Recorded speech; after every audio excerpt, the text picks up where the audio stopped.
Vocês estão vendo aqui minha aula, minha tela com um resumo sobre o metabolismo de lipídios, certo?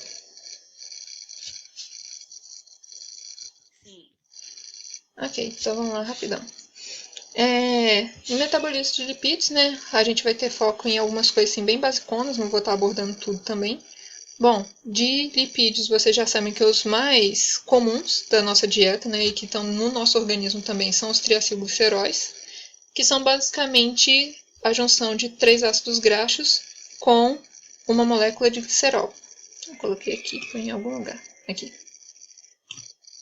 Enfim, eles ficam armazenados no tecido adiposo branco e o tecido adiposo branco corresponde como uma das maiores reservas que a gente tem no nosso organismo, né? Uma das maiores reservas energéticas. Ela ocupa cerca de 20% do peso corporal e é muito eficiente porque os triacilgliceróis são extremamente apolares. Então, quando você quebra a molécula deles, né? Não, mentira. Eles são extremamente apolares, então você consegue armazenar eles sem água e também são extremamente reduzidos. Então, quando você quebra a molécula deles, você vai ter um boom de energia sendo liberado. Ou seja, eles são mais eficientes do que as outras moléculas em questão energética. Os triacilgliceróis, eles vão ser degradados de forma diferente, dependendo de onde eles estão. Se eles estiverem no tecido adiposo, eles vão ser degradados por essas 3 enzimas aqui, que eu acho difícil da Angélica cobrar, porque geralmente ela não cobra nome de enzima, essas coisas. E se eles estiverem, assim, na dieta, né, tipo, na circulação, eles vão ser degradados por uma outra enzima, que é a lipase lipoproteica, que é aquela que caiu na atividade. Lembrando que a degradação dos triacilgliceróis, ela também ocorre por ativação, ela também ocorre por ação hormonal. No caso, o hormônio aqui principal que a gente vai estar falando mais para frente na parte de regulação do metabolismo é o glucagon, mas a gente vai chegar lá. E quando eles são degradados, vai estar sendo liberado. Oi. Você pode repetir aqui para mim? Travou a degradação do quê? Degradação de triacilgliceróis, ela vai ser ativada por ação hormonal, sendo o principal hormônio o glucagon, que a gente vai falar mais lá para frente na parte de regulação do metabolismo. Ah, beleza. Ok? Enfim, quando eles são degradados, eles vão liberar uma molécula de glicerol, que ela geralmente vai para a gliconeogênese, né, vai formar glicose, e 3 moléculas de ácidos graxos que vão ser oxidadas, vão fornecer energia para certos tecidos que só utilizam ácidos graxos. Então, chegando agora na parte que mais importa, que é o ciclo de Linne, né, onde ocorre essa degradação de ácidos graxos. Existem 3 lugares no nosso organismo que essa degradação acontece, mas cada lugar tem uma função diferente. Um deles é na mitocôndria, que é o principal que a gente vai estar abordando aqui. O outro é nos peroxissomos. E o último é no retículo endoplasmático. Mas voltando aqui na mitocôndria, é nessa parte do processo que você vai ter a ativação dos ácidos graxos pela ligação deles com a coenzima A, e aí que eles viram aquela moléculazinha chata de ficar estudando, que é a acetil-CoA. Depois disso, eles vão ser transportados para a matriz mitocondrial, onde eles vão ser oxidados. Parte não muito relevante. Enfim, lembrem que eles são ativados pela ligação com uma coenzima A. Ok? Depois que eles são ativados, é que eles vão para a beta-oxidação mitocondrial, ou seja, o próprio ciclo de Linne. Nessa etapa aqui, você vai ter esse ciclo bonito aqui, que tem chance de cair na prova, mas vocês não precisam decorar ele, né? Eu não sei nem se já caiu, acho que já caiu, né? Mas enfim, vamos lá. Tem chance de... Oi? Oi? O de Linne, não. Ok, então já dei spoiler, tem chance de cair. Semestre passado caiu. Mas assim, é igual aconteceu na outra prova de vocês. Ela dá ali o ciclo e vocês têm que entender ele, sabe? Tipo, falar o que tem ali, né? Como que ele funciona. Mas aqui, como eu disse, vocês não precisam ficar decorando nada. Só o que vocês precisam saber é que a cada volta desse ciclo aqui, a moléculazinha de acetil-CoA, que detalhe, não tem um número pré-determinado de carbonos, ela pode ter sei lá, X carbonos, Y infinitos, enfim. A moléculazinha de ácidos graxos, ela vai ter um número variável de carbonos e a cada volta ela vai perder 2 carbonos e vai continuar assim no ciclo até que seja liberado 2 moléculas de acetil-CoA. Detalhe, os 2 carbonos que ela perde são liberados na forma de acetil-CoA. Então aqui, por exemplo, a gente tem uma molécula de acil-CoA, digamos que ela tenha 6 carbonos. Ela vai dar uma volta no ciclo, vai liberar 2 átomozinhos de carbono na forma de acetil-CoA e vai reiniciar o ciclo de novo, só que agora com uma molécula com 4 carbonos. E aí ela vai fazer isso de novo até que ela libera 2 moléculas de acetil-CoA, uma para o lado e uma para o outro. Ô, Dani, Oi. qual que é a diferença do ácido pro acetil? Então, né, é porque, tipo assim, o acil-CoA, na verdade, ele ainda é uma molécula de ácido graxo. O acetil-CoA, ele vai ser, vai ser só uma moléculazinha com 2 carbonos, com a molécula de CoA, mas que vai para o ciclo de Krebs. Ele é acetil-CoA é basicamente uma molécula que junta todos os ciclos, sabe? Seja de lipídio, seja de carboidrato, seja de aminoácido. Entendeu? Ela meio que não é uma coisa em si. Agora, o acil-CoA ainda é o ácido graxo. Entendeu? Não tem muita diferença não, vocês não precisam se preocupar com isso. Mas é mais questão de que a acil-CoA vai ser uma molécula que ela não tem número determinado de carbonos. Então ela vai ficar passando pelo ciclo de Linen até que ela seja totalmente convertida a acetil-CoA. Tá ok? E lembrando aqui que nesse processo ela vai liberar algumas coenzimas reduzidas, né? NAD aqui, FAD aqui, e é isso aí. Então, o acil-CoA ele vai ser a coenzima A, né, com uma cadeia de carbonos grande. O acetil ele vai ter só 2 carbonos. Exatamente. Exatamente. Enfim, depois que você tem aqui o acil-CoA sendo transformado em acetil-CoA, esse acetil-CoA vai para onde? Já dei spoiler para o ciclo de Krebs, que é onde você vai ter a união de todos esses ciclos aqui, seja de aminoácidos, seja de lipídio, seja de carboidrato. Virou acetil-CoA, vai ir lá para o ciclo de Krebs e ele vai ser oxidado a CO2, mas aí nesse processo libera o quê? Coenzimas reduzidas. Agora vocês voltam naquela parte lá de metabolismo de carboidratos. Lembra quando teve a glicólise, aí descarboxilação de piruvato, aí ciclo de Krebs, liberou coenzimas, foi para a cadeia de transporte de elétrons, fosforilação oxidativa e liberou ATP. Enfim, esse aqui ele vai se encontrar lá no ciclo de Krebs com os carboidratos, vai liberar coenzima reduzida, vai ir para a cadeia de transporte de elétrons, fosforilação oxidativa e vai liberar ATP. Ok? Então, nesse momento, os 2 ciclos se encontram. Como eu tinha dito, tem outros 2 lugares em que acontece degradação de lipídios. Um deles é nos peroxissomos, o outro é no retículo endoplasmático, né? Os outros 2 além da mitocôndria. Nos peroxissomos, você vai ter basicamente o encurtamento daqueles ácidos graxos que tem a cadeia muito comprida, ou que tem ramificação, ou que tem dupla ligação, enfim. Todas aquelas moléculas de ácidos graxos que são mais complexas, elas vão passar pelos peroxissomos para depois ir para a mitocôndria. E aí na mitocôndria vai passar por esse processo aqui de novo. Ou seja, essa parte aqui é uma parte que não é tão importante assim, acho difícil dela cobrar. E aqui no retículo endoplasmático, você vai ter assim uma via de oxidação que ela é menos importante, que é a gama-oxidação, e ela vai dar origem exatamente a substratos que vão para beta-oxidação peroxissômica, ou seja, essa aqui do retículo endoplasmático vai vir para essa daqui, que depois vai para a mitocôndria, e no final vai para o ciclo de Krebs. Ou seja, essas duas são menos importantes e tem menos chance dela cobrar. Foquem nessa daqui, ciclo de Linen. Ok? Dani, tem chance de essa ser a questão aberta da prova? Do que? Do ciclo de Linen? Sim.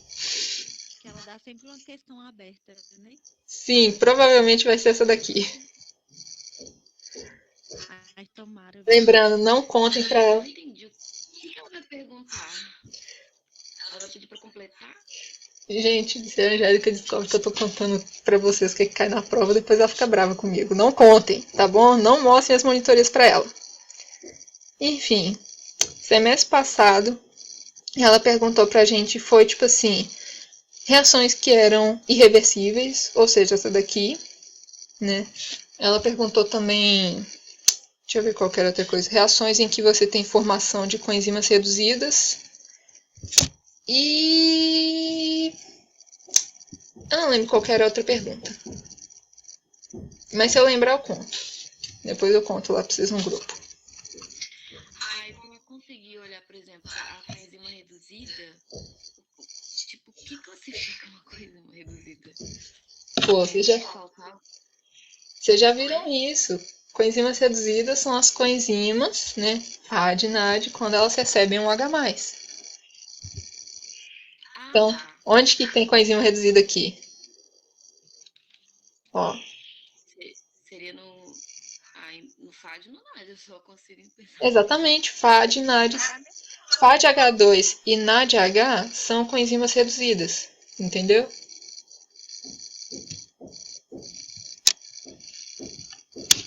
Entendi. Enfim, embora? Tem mais alguma dúvida?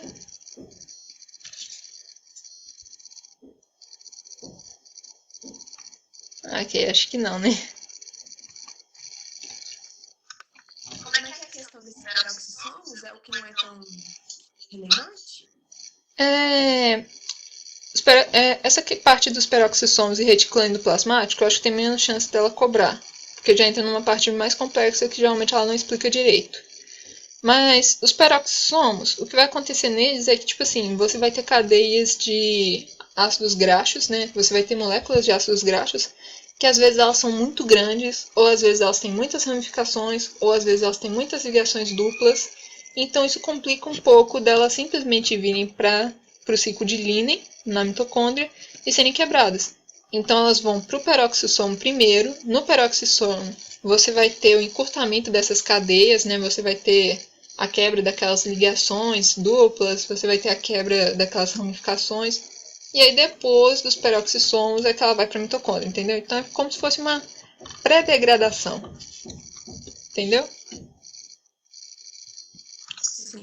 E o retículo endoplasmático é basicamente a mesma coisa, só que aí é uma pré-degradação. Ele vai depois para os peroxissomos e aí depois para a mitocôndria. Ok? Esses três podem acontecer, tipo, ao mesmo tempo? Ou é só quando realmente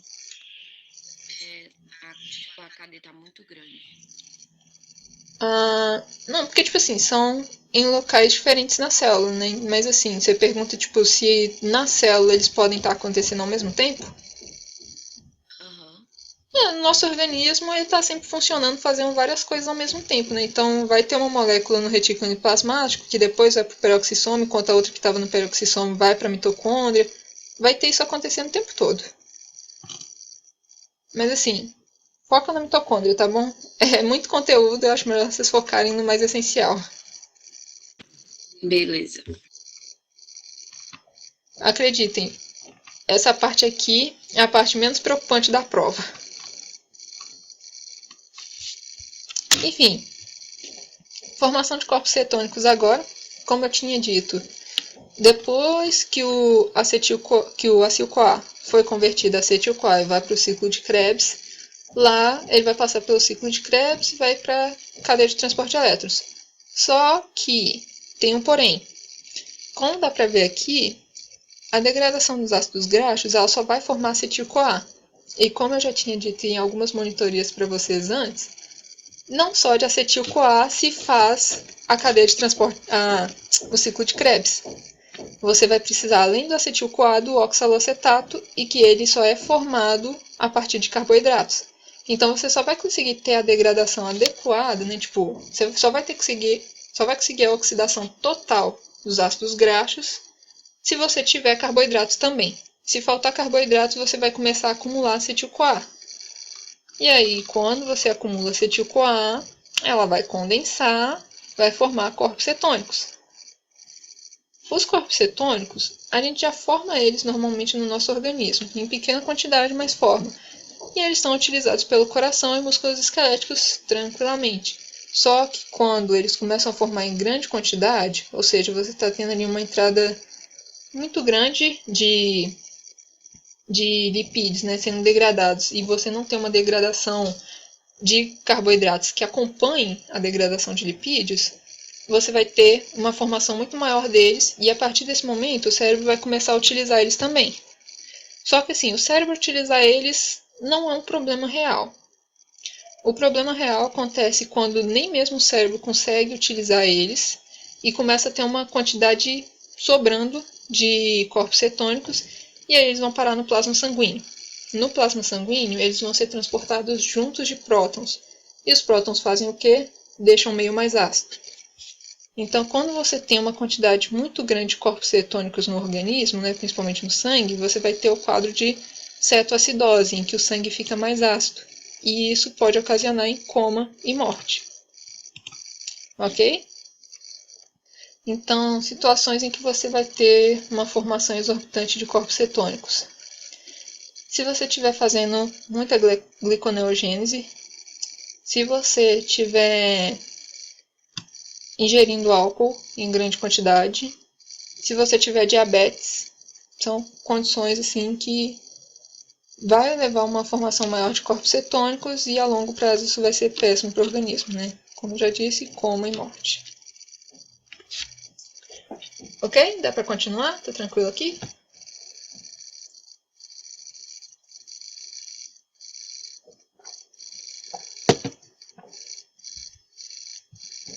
Vou entender isso como um sim. Oi. Peraí.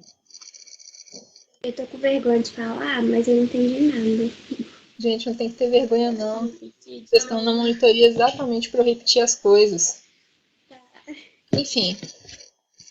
O que acontece? O ciclo de Linen, só o que ele vai fazer é transformar acetil-CoA em acetil-CoA. E nisso ele vai para o ciclo de Krebs. Só que o ciclo de Krebs ele precisa de duas moléculas para acontecer. Ele precisa de acetil-CoA e de oxalocetato. E o oxalocetato é uma molécula que ela é formada a partir de carboidratos. Então, para você ter o ciclo de Krebs acontecendo, por meio da oxidação de ácidos graxos, né, de lipídios, você vai ter que ter a oxidação de lipídios junto da oxidação de carboidratos. Você não pode ter nenhuma sobressaindo a outra, porque se você tiver muitos ácidos graxos sendo oxidados e poucos carboidratos, você vai acabar tendo um acúmulo de acetil-CoA. Porque, como eu disse, os ácidos graxos, né, os lipídios, eles formam acetil-CoA, eles não formam oxalocetato. E o acetil-CoA, quando ele acumula, ele vai formar os corpos cetônicos. Vai ser tipo assim, você vai ter uma quantidade muito grande de acetil-CoA, e aí essas moléculas de acetil-CoA, de 3 a 3, elas vão condensar e vão formar corpos cetônicos. O problema dos corpos cetônicos é que quando eles vão para o plasma sanguíneo, né, em grande quantidade, eles vão transportar H+, com eles. E transportar H+, para um meio onde não deveria ter tanto H+, significa que aquele meio vai ficar ácido. Então, o seu sangue vai ficar ácido se tiver muito corpos cetônicos nele. E aí, a partir desse momento que o seu sangue fica ácido, você vai ter cetoacidose, que no final das contas pode até ocasionar coma e morte se não for controlada. Entendeu? Mas assim, nosso organismo está formando corpos cetônicos o tempo todo, em quantidades pequenas, e que é totalmente normal. Porque tem células no nosso organismo que elas utilizam os corpos cetônicos como fonte de energia. Então, alguns, por exemplo, são o coração e o músculo esquelético. E quando a gente tem uma quantidade um pouquinho maior de corpos cetônicos, o cérebro pode utilizar eles também. Mas se a quantidade for muito maior, aí a gente vai ter um prejuízo na saúde. Entendeu? Então, o ideal é que você não faça muita gliconeogênese, porque a gliconeogênese vai ser exatamente tipo a oxidação de ácidos graxos quando você não tem muitos carboidratos mais, porque a sua reserva de glicogênio já acabou. Eu vou voltar nessa parte aqui mais lá pra frente, tá? Acho que vai ficar mais fácil você entender quando a gente vê regulação de metabolismo. Mas, basicamente, quando você está muito tempo sem comer, ou quando você tem diabetes, ou quando você está ingerindo álcool em excesso, principalmente em jejum, você vai ter uma grande formação de acetil-CoA a partir do ciclo de Linen, e você não vai ter nenhuma formação praticamente de oxalocetato, porque você não tem carboidrato mais, você não tem mais reserva, já que você estava de jejum. E aí você vai ter os corpos cetônicos sendo formados, e eles vão deixar o plasma sanguíneo mais ácido. E isso pode levar a coma e morte. Ok? Deu para entender agora? Oi? Pra mim tem que ser assim, explicar como se fosse uma criança de 5 anos. Mas deixa eu fazer uma recapitulação. Se eu errar, você me fala. Ok. Pedir licença às meninas também. Você tá lá fazendo muita gliconeogênese. Uhum. Ou seja, você tá oxidando outros compostos para formar glicogênio. Para formar glicose. Certo. Ok, formando glicose. Aí você está oxidando esses ácidos graxos. E esses ácidos graxos, você está oxidando ele através do ciclo de Linen. Exato. E como o ciclo de Linen é transformar acil-CoA em acetil-CoA, você vai ter um acúmulo de acetil-CoA. Exato. E esse acúmulo de acetil-CoA que leva à formação de corpo cetônico. Exato. Perfeito. Mas isso é só um dos meios que você tem de acumular corpo cetônico. Tipo assim, na verdade, isso é mais ou menos assim, como que eu posso dizer? Qualquer meio, qualquer mecanismo que você acumular acetil-CoA, você vai ter formação de corpos cetônicos. Não necessariamente precisa ser pelo ciclo de Linen. Mas o que acontece mais frequentemente é ser pelo ciclo de Linen, entendeu? As outras vias, elas não costumam ter esse desequilíbrio assim, sabe? Uhum. Então, basicamente, o desequilíbrio é quando tem muita gliconeogênese, igual você colocou aqui no resumo, jejum prolongado e diabetes. O jejum prolongado seria o processo de gliconeogênese. Exatamente. Quando você está de jejum prolongado, você já não tem mais tanta glicose, né? Porque a reserva de glicogênio acabou. Mas você vai ter muita quebra de lipídios, né? Muita degradação de ácidos graxos. E isso vai fazer com que você tenha acil-CoA de maneira desproporcional ao oxalocetato. Aí vira corpos cetônicos. Ah, tá. Porque você precisa de oxalocetato e acil-CoA para o ciclo de Krebs? Exatamente. Beleza, não, beleza. Valeu. Se alguém não tiver entendido, eu posso desenhar, inclusive. Se alguém precisar ir, só falar que eu ligo. Eu vou falar o que eu entendi. Vou falar. Sabe o que eu entendi? Eu entendi que o acetil-CoA vem lá do ciclo de Linen, só que ele precisa que no ciclo de Krebs já tenha um oxalocetato lá disponível para ele conseguir entrar no ciclo de Krebs, senão ele não consegue entrar. Exatamente. É isso? Exatamente. Aí ele não consegue entrar e o oxalocetato ele vem da glicogênese, né? Não, da glicólise. Exatamente, da glicose. Ah, entende? Então é isso mesmo.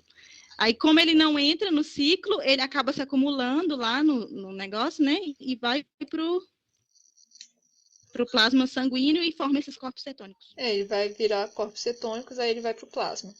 E aí, o plasma fica ácido e pode levar a coma e morte. Sim, então eu entendi. Parabéns, gente, vocês estão indo bem. Tava tentando achar meu cabo aqui, achei. E aí, alguém mais ficou com dúvida?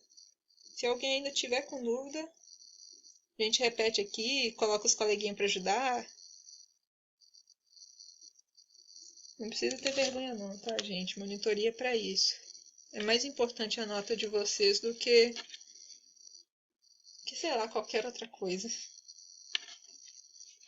Quer dizer, qualquer outra coisa não. Saúde primeiro, né, gente? Oi, pode falar. Oi? Eu tava falando que, com as meninas falando, eu não consegui entender. Eu não tava entendendo direito o que você fala, não, Dani. Não sei porquê, mas com as meninas falando, eu não consegui entender. Pera, você conseguiu entender as minhas falando ou você não conseguiu entender? Ah, eu entendi mais ou menos como é que funciona. Hoje de tarde eu vou estudar pelo livro. Sei lá. Ok.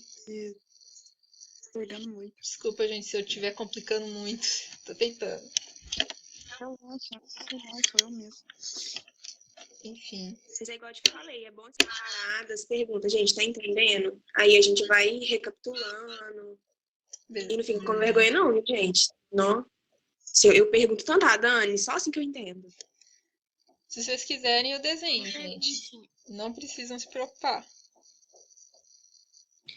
Ô, Dani, só uma perguntinha. Você falou que os corpos cetônicos no cérebro, ele não tem tanto problema assim, mas, tipo assim, tem um nível que começa a ficar ruim e vai pro sangue? É porque é basicamente o seguinte. Como eu disse, a gente já produz eles normalmente no organismo. E aí eles são utilizados pelo coração e músculos esqueléticos, por exemplo. Então, assim, a gente já tem ali os nossos órgãos tentando fazer o controle dos corpos cetônicos. Quando a coisa começa a ficar feia, o cérebro passa a utilizar eles também. Tanto que, assim, ele passa a utilizar não só porque tem demais no organismo, no sangue, mas porque quando ele utiliza corpos cetônicos, ele está poupando glicose, sabe? Que geralmente nessa situação já tem pouca glicose, então se ele continuar utilizando glicose, vai ser ruim. Aí ele passa a utilizar os corpos cetônicos. Só que aí quando a coisa fica pior ainda e o cérebro não consegue utilizar, aí vem a cetoacidose. É por isso que a pessoa fica tonta? Com a bebida? É o acúmulo de corpos cetônicos? Na minha cabeça faz sentido. Não exatamente. É por outros motivos, sabe? Tipo, tanto que, por exemplo, se você ficar mais de, deixa eu ver aqui, 8 horas é a gliconeogênese.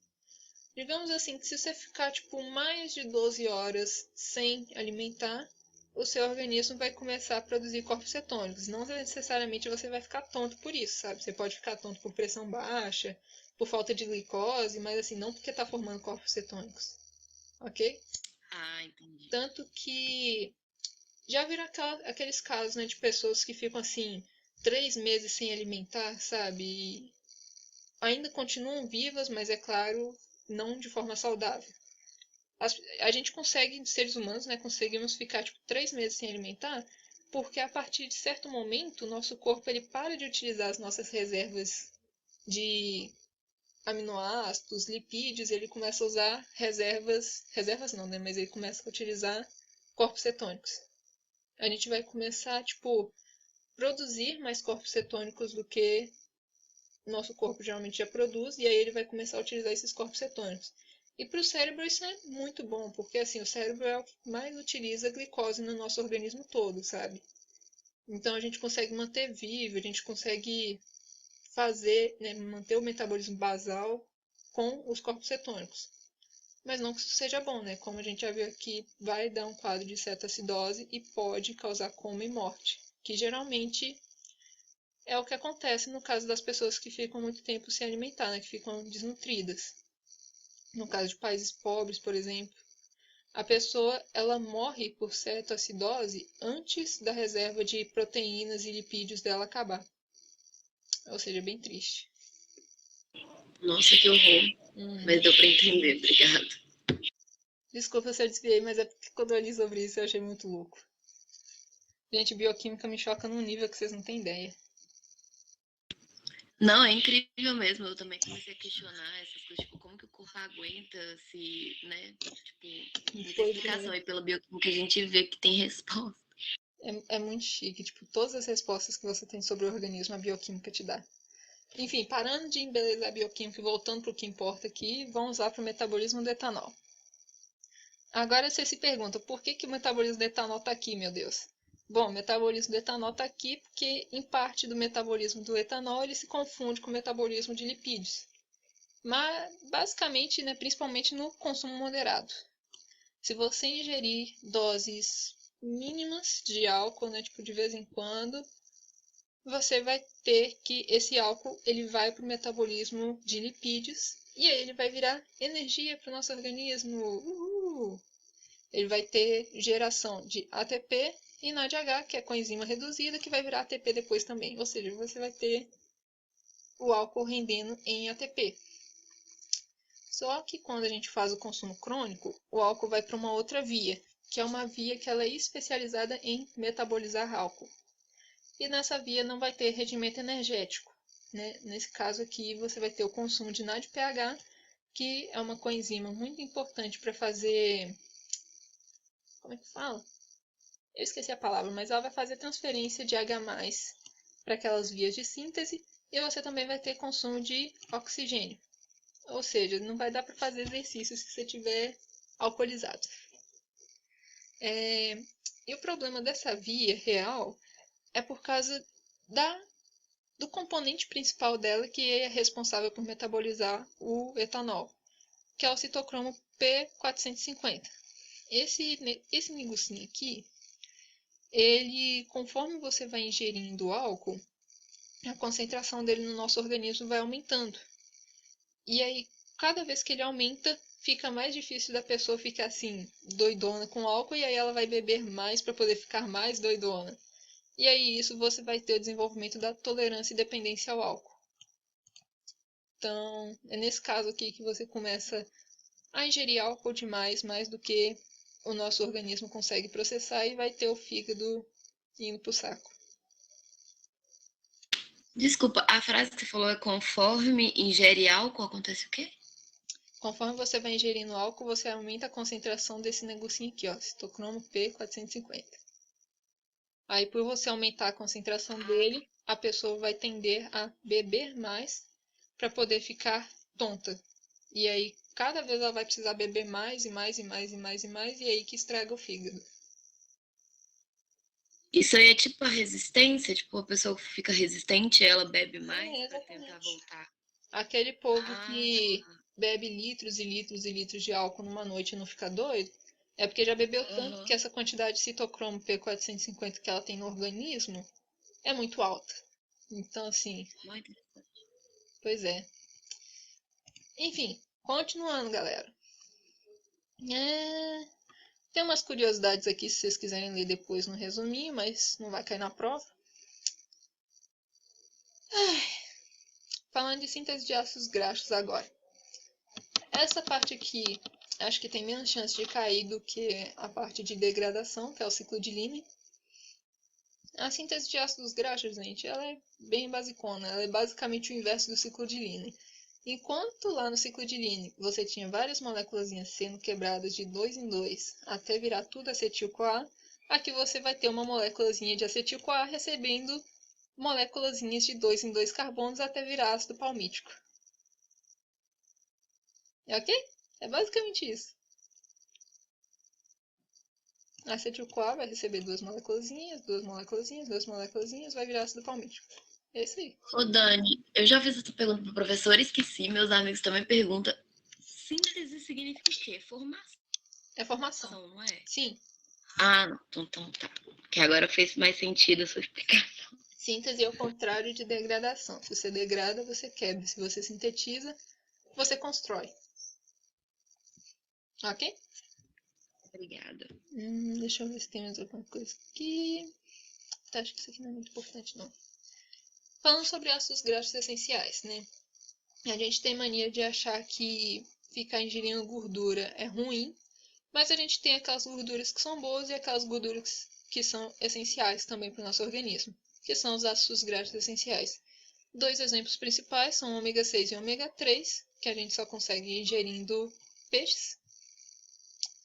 E eles são muito importantes porque, assim, se você tiver falta deles, você vai ter o desenvolvimento de várias outras doenças, já que eles servem para todas essas funções aqui e mais um pouco que não está aqui. E que vocês não precisam decorar, claro, porque ela não vai pedir para vocês ficarem decorando esse tanto de coisa. E se cair na prova vai ser meio intuitivo. Mas eu duvido que vai cair. Falando agora de colesterol. Colesterol é o outro que a gente costuma, assim, por intuição, associar que ele é ruim, mas não necessariamente, né? Ele é ruim em quantidades exorbitantes, mas a gente precisa ter uma quantidade mínima dele no organismo também. Bom, a maior parte do colesterol é produzido pelo nosso próprio organismo, os outros, pouquinho aqui, 30%, é dos alimentos. E o colesterol ele é transportado pelas lipoproteínas, que são quilomicrons, VLDL, LDL. Isso aqui estava lá no começo da matéria, não sei se vocês vão lembrar. Mas Os quilomicrons, VLDL e LDL são basicamente as que a gente considera ruins, porque elas pegam o colesterol e levam para as células, enquanto o HDL a gente considera que é bom, porque ele pega o colesterol das células e leva embora. Acho difícil dela cobrar isso aqui, geralmente ela cobra só na primeira prova. E agora, falando de importância do colesterol, ele é importante porque ele é componente estrutural das membranas, ou seja, a gente tem que ter uma quantidade mínima dele no organismo, porque é ele que dá rigidez às membranas das nossas células. Se a gente não tivesse ele, as membranas seriam muito fluidas, e isso também é ruim para o nosso organismo. E outro fator que ele é importante é porque ele é precursor de um monte de coisa, esse treco tudo que está aqui embaixo, mas dando destaque para os hormônios esteroides e a vitamina D. Acabamos o lipídio. Alguma dúvida?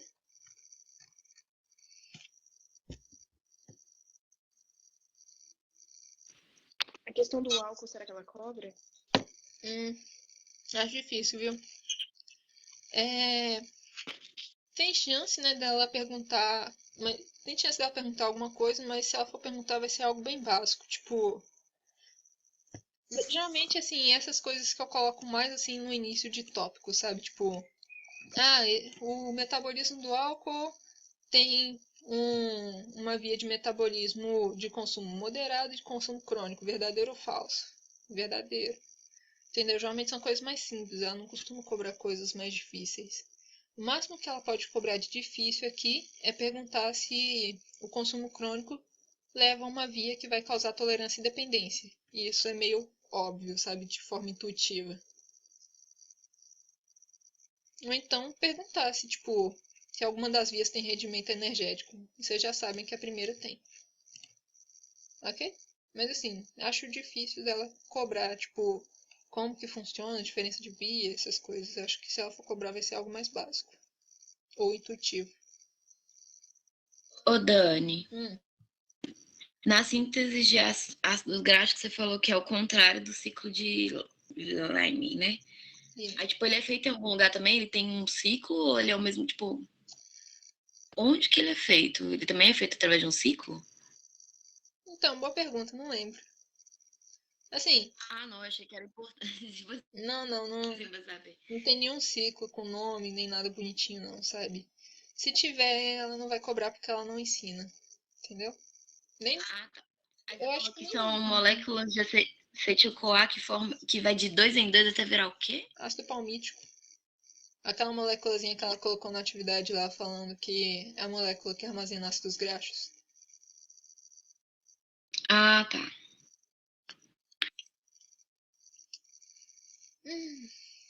Ok. E aí, gente, tudo certo? Alguma dúvida a mais?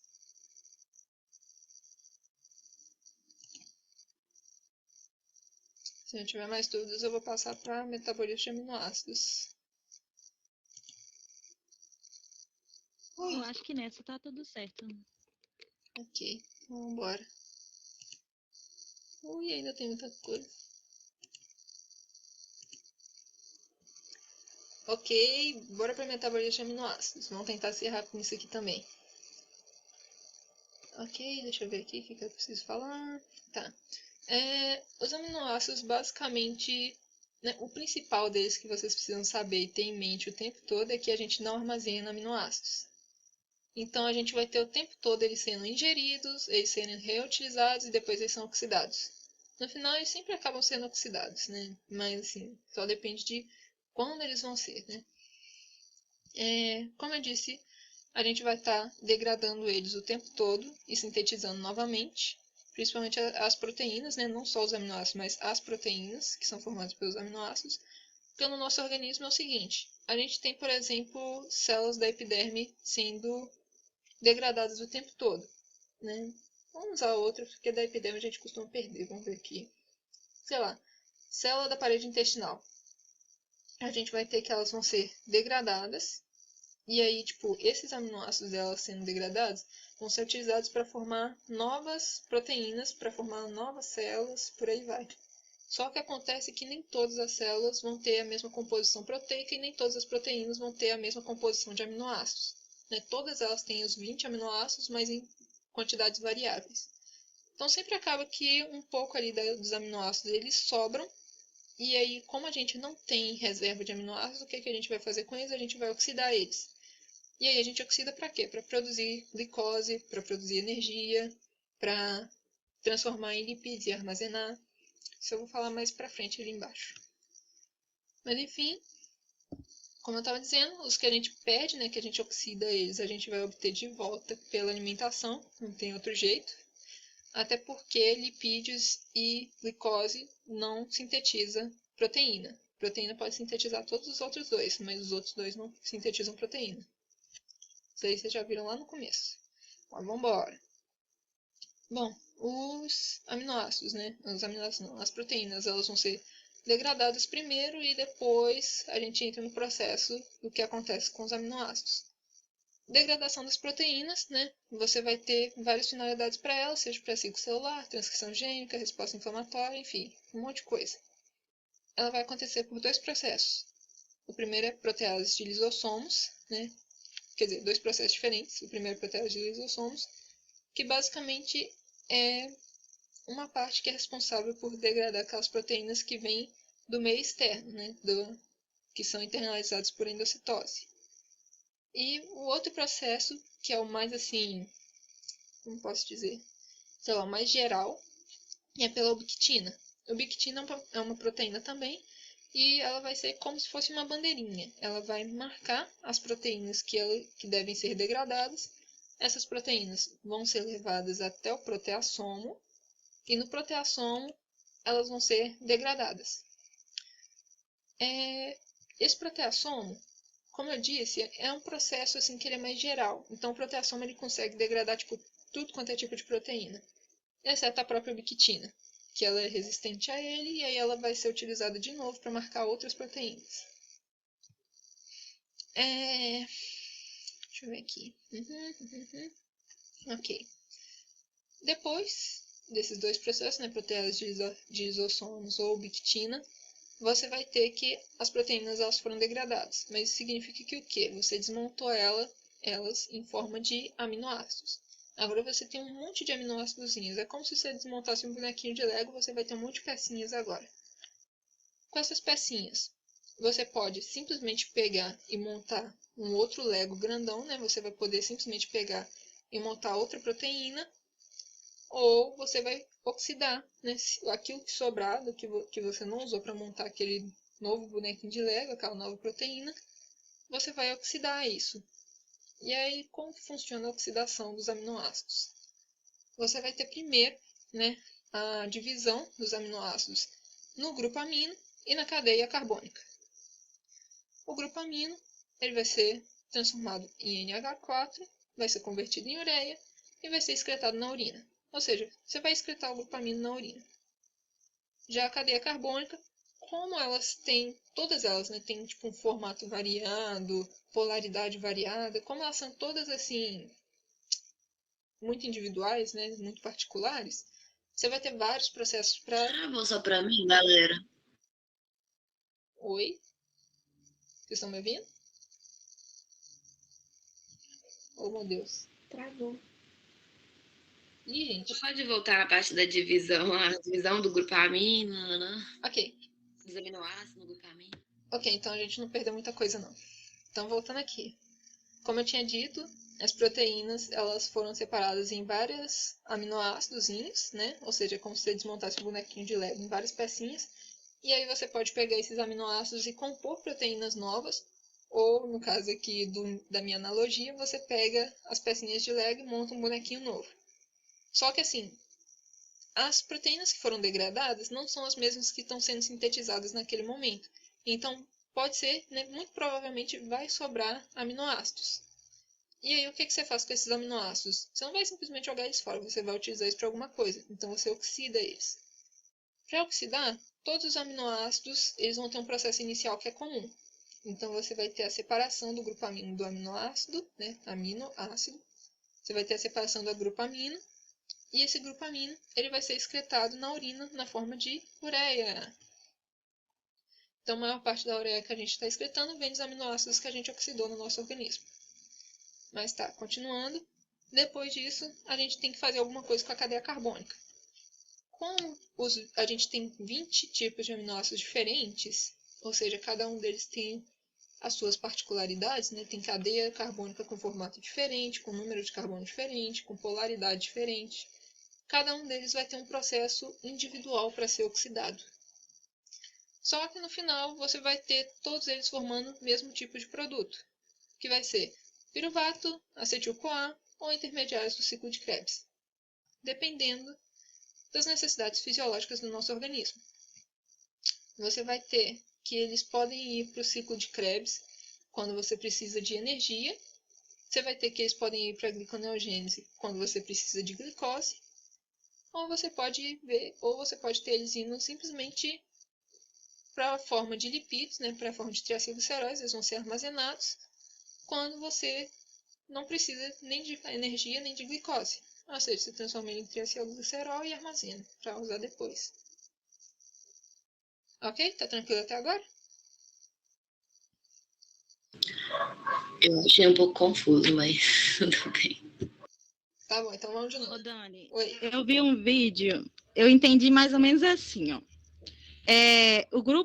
O aminoácido, ele é SNH alguma coisa com um monte de carbono. Uhum. Aí, esse NH, ele vai se separar dessa cadeia de carbono. O grupo amino é esse NH. A cadeia de carbono, ela vai para a síntese, né? De outras coisas, vai para o ciclo de Krebs, essas coisas. Exatamente. Já esse grupo amino, ele vai virar esse NH4. Esse NH4, ele é amônia e ele é tóxico para a gente. Por ele ser tóxico, nosso organismo transforma ele em ureia. Exato. Essa ureia, ela vai ser descartada na urina, contendo nitrogênio. Foi isso que eu entendi. É exatamente vídeo, isso. né? Não, você tá certíssimo, você aprendeu bem. Acho que, como eu tô tendo que falar muito rápido aqui, não tô travando muito devagar, tá meio confuso para explicar. Mas é basicamente isso que você falou mesmo. Depois que as proteínas viraram aminoácidos, os aminoácidos eles vão ser separados em grupo amino e cadeia carbônica.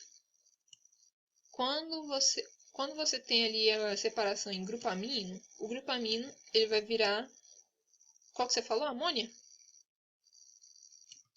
Amônia, NH4. Vai virar amônia, que é tóxico, e aí vai virar ureia e ser descartado na urina.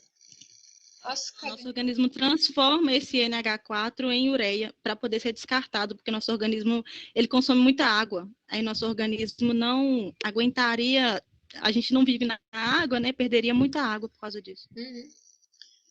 Enfim, e a cadeia carbônica, como eu tinha dito, cada uma tem um jeito próprio de ser degradado, porque elas são muito particulares.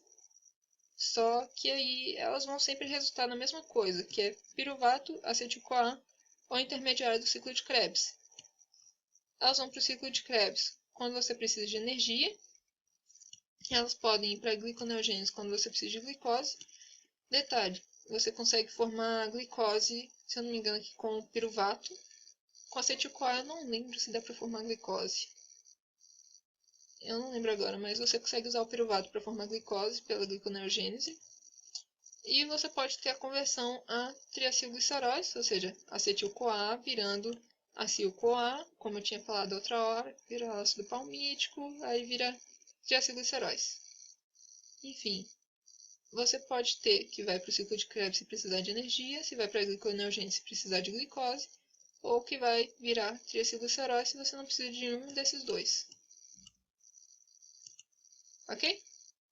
No caso de cadeias carbônicas, tipo assim, é literalmente um monte de C, um monte de carbono. É literalmente isso aqui, ó. Literalmente isso. Ah, igual você tinha me mostrado. Uhum. E aí aqui você vai ter o N na pontinha, que é o grupo amino. E aí ele vai estar ligado mais um H mais aqui em cima, um H mais aqui embaixo, um H mais do lado. Entendeu? Isso é o grupo amino e o resto é a cadeia carbônica. E isso aqui é um aminoácido. E aí o que acontece é só dividir esses dois. Um vai para um lado, um vai para o outro. Exatamente. Você vai ter a separação deles e aí você vai ter grupo amino, que agora vai ser ligado com um H em cima, um H do lado, um H embaixo, um H do outro lado. E a cadeia carbônica, que vai ser oxidada. Ou que vai virar outra coisa. Degradação. Oh, desculpa, pode falar. Pode falar. Não, só isso. Essa parte de degradação intracelular, acho que eu boiei um pouco, mas eu vou tentar recapitular se eu não posso estar errado. Essa parte de degradação, sendo sincera, não se preocupem muito com isso. Preocupem-se com lembrar o que é que faz degradação intracelular. Então, assim, lembrem dos nomes. Pode ser que caia lá na prova, tipo, deixa eu ver aqui. Qual desses processos é responsável por degradação intracelular de aminoácidos? Né? Ou degradação de proteínas, né, no caso. Aí pode ser que apareça lá, sei lá, gliconeogênese, ciclo de Linné, ciclo de Krebs, e aí vai ter lá embaixo, né, protease de lisossomos, ou então ubiquitina, né, ou proteassomos. Aí vocês vão saber. Eu lembro de ter visto que ubiquitina e proteases de lisossomo são responsáveis pela degradação de aminoácidos. De proteínas, né, no caso. Ok? Os outros seriam extracelular. Tipo, a gente não chegou nem a mencionar outros aqui, mas sim, né, tipo, sei lá, o que a gente faz no nosso estômago, por exemplo, com a... Eu sempre esqueço o nome dela. Os Do amido. Hã? Do amido. Só que no caso é das proteínas lá, tem uns imogênio que vira... Eu esqueci o nome. Não. É uma... Já que não precisa de proteína. Enfim, é uma enzima que é ativada pelo HCl do estômago. Não vem ao caso aqui agora, mas nesse caso seria extracelular. A ubiquitina, ela só vai falar assim, ou ela vai literalmente marcar qual que tem que ser degradada, falar assim, ou essa aqui que tem que ser degradada. Literalmente, leva pro protease. literalmente a ubiquitina é o cara que tá lá no setor de produtos com defeito, marcando um X em tudo que deve voltar para a fábrica. Aí ela meio que leva esse aminoácido ou proteína? Peraí. Proteína. Leva a proteína pro proteassomo. Aí no proteassomo a proteína é degradada, mas ela não, a ubiquitina não. Exatamente. Então ela volta. Exatamente. Beleza. Protease e proteassomo então é a mesma coisa? Os dois degradam? Não, proteassomo é um complexo. Proteassomo é meio que a junção de várias proteases e outras estruturas. Tá. Protease é uma enzima em específico. Entendeu? E aí, gente, mais alguma dúvida dessa parte?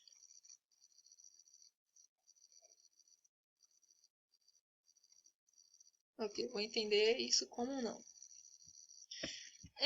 Doenças metabólicas, eu não vou entrar nisso aqui não, porque a Angélica nunca cobra sobre doenças metabólicas ou coisa do tipo. E se ela cobrar, ela vai dar um texto gigante para vocês lerem. Então, mas ó, se vocês quiserem ter em mente aí só para tipo não ficar com medo, né, doenças metabólicas geralmente elas são autossômicas recessivas, ou seja, vocês já sabem, né, homozigótico vai dar ruim, heterozigótico não vai manifestar doença. Consequências é intuitivo, né?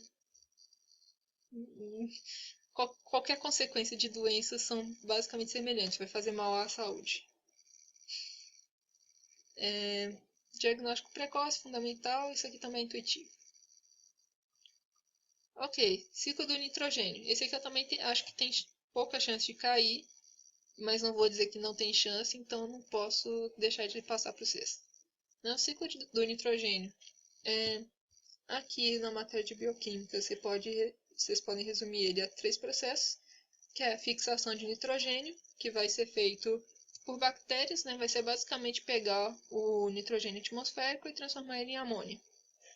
Né? N2 a NH3. Depois... De novo, Dani. Oh, meu Deus, onde vocês pararam? Eu ouvi só até a fixação do nitrogênio. Ah, tá. Não, então foi pouca coisa. Enfim, ciclo de nitrogênio pode ser dividido aqui na bioquímica por 3 partes. A primeira é a fixação de nitrogênio, que é basicamente as bactérias pegarem o nitrogênio atmosférico e transformar em amônia. Depois, a nitrificação vai ser a transformação da amônia em nitrito e nitrato. Nitrito e nitrato são aqueles compostos que são utilizados pelas plantas. Ou seja, é por isso que não adianta vocês pegarem chorume e jogar na planta e esperar que funcione, porque Vocês vão estar jogando só amônia, vocês não vão estar jogando nitrito e nitrato, né? As bactérias têm que fazer o processo ali. E o último é desnitrificação, que basicamente é a decomposição, que vai ser você pegar esses nitritos, nitrato, amônio, tudo que ali tinha nos organismos e vai transformar em nitrogênio atmosférico. Né? Isso é feito por bactérias e outros micro-organismos decompositores. Né? Problemas dos fertilizantes aqui era relevante só para a atividade, então não vou abordar. E agora a síntese de aminoácidos. Né? Plantas e micro-organismos, né? Eles são os únicos que conseguem sintetizar todos os aminoácidos. Então aqui eles vão simplesmente pegar, né, e fixar o nitrogênio, vai converter em glutamato e glutamina, e aí desses você vai ter os aminoácidos. Né? Lembrando que assim, os aminoácidos eles fazem a mesma coisa que as proteínas, de certo modo. Você vai ter ali tipo, a degradação da proteína em aminoácidos e você consegue formar uma nova proteína com eles. Aminoácidos é a mesma coisa, depois se você degrada ele em cadeia carbônica e nitrato, né? Nitrato não, em grupo... Esqueci o nome. Foi mal, gente, deu branco aqui agora. Grupo amino.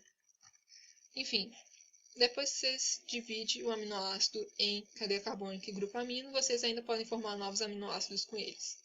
Só que tem aminoácidos que são os essenciais que a gente não consegue sintetizar. Então, as plantas, por outro lado, elas conseguem. Então, elas vão pegar, vão converter o nitrogênio atmosférico em glutamato. Né? Nitrogênio atmosférico não, gente. Nitrato e nitrito vão transformar em glutamato e glutamina, e aí vai transformar isso em todos os outros aminoácidos. Mamíferos, no caso, vão ingerir glutamato e glutamina das plantas e vai transformar naqueles outros 11 que eles conseguem sintetizar, né? Nós conseguimos.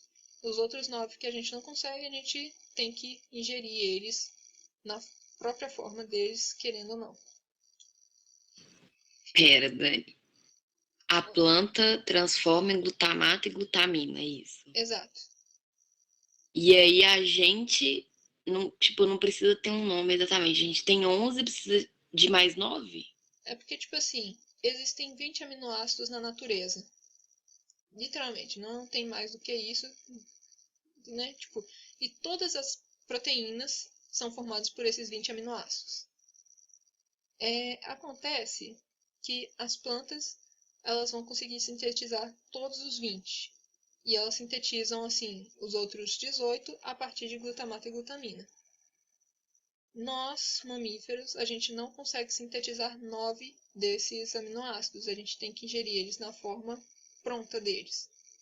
Os outros 11 que a gente consegue sintetizar, a gente vai ali comer as plantinhas, né? Vai se alimentar. E nisso que a gente se alimenta, a gente pode estar, além de absorvendo esses 11, a gente vai estar absorvendo também glutamato e glutamina, que a gente consegue converter em outros 11, nos outros 11 mesmo. Né? Tipo, nos outros 9 aqui no caso, né? Porque 11 menos 2 é 9. Deu pra entender? O negócio é que, tipo assim, glutamato e glutamina pode virar qualquer outro aminoácido. Só que só as plantas conseguem transformar eles em essenciais. Nós não conseguimos transformar eles em essenciais. Né? Então, os essenciais a gente tem que ingerir de todo jeito. Ok? Está escrito aqui embaixo nessa parte. Ó. Os aminoácidos que sintetizamos, ou seja, os não essenciais, originam do glutamato e glutamina. Com exceção desses dois aqui que vão originar de outras coisas. Os nossos essenciais seriam os 11? Não, os essenciais são os 9. Os não essenciais são os 11. Eu não entendi se foi não essenciais ou o quê. Mas enfim, não se preocupem muito com isso.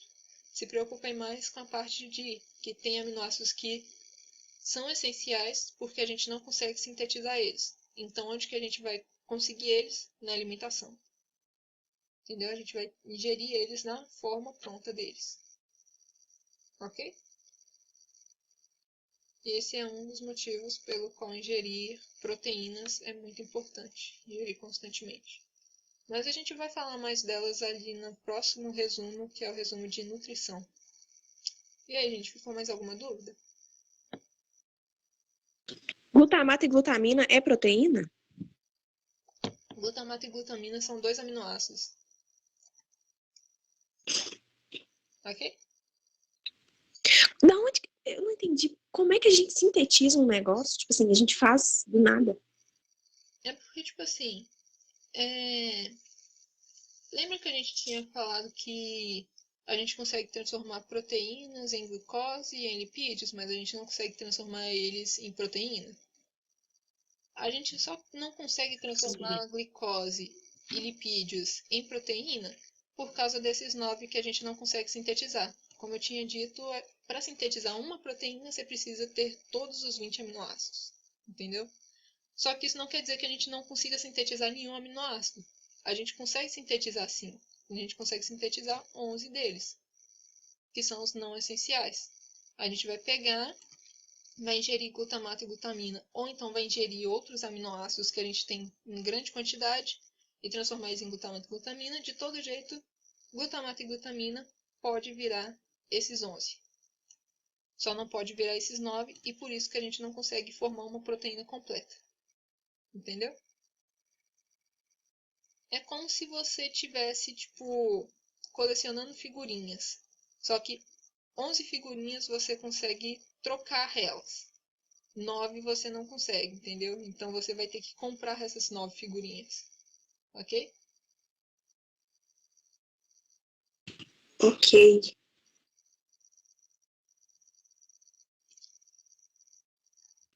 Mas isso é porque o lipídio e o carboidrato não têm todos os aminoácidos, né? Por isso que não sintetiza a proteína.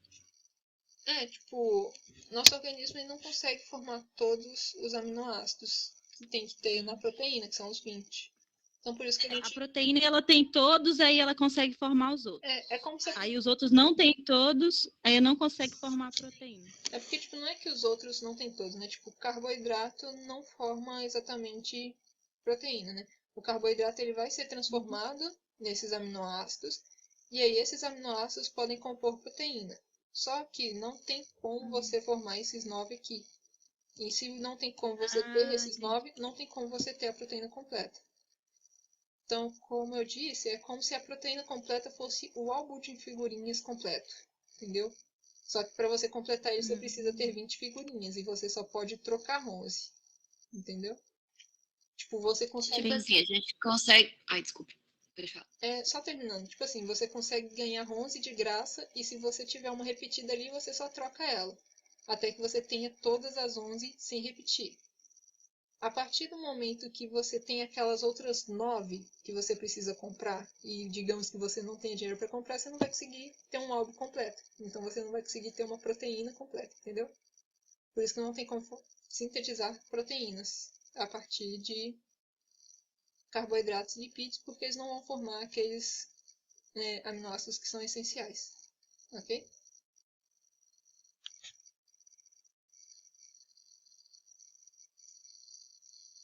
Ok. Ah, tá. Você ia falar? Era só pra ver se eu entendi. Tipo, 11 a gente consegue comendo, sei lá, alface. E 9 a gente consegue comendo carne? Vamos supor, é isso? É tipo isso. Não necessariamente carne, mas essa analogia que você fez foi muito Sim. boa, porque a carne ela tem tipo quase todas essas proteínas, sabe, em quantidades adequadas, enquanto o Ah, sim. alface não tem todas. Então Beleza, foi agora uma entendi. boa analogia.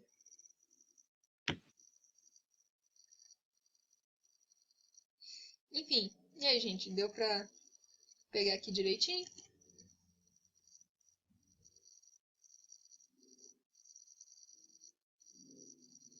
Ok, vou entender como sim. Acho que sim. A primeira eu achei mais fácil de entender do que essa segunda. Mas tá. Vai ficar mais fácil agora que vocês verem a parte de nutrição. Porque a parte de nutrição encaixa direitinho com essa parte aqui de metabolismo de aminoácidos. Beleza.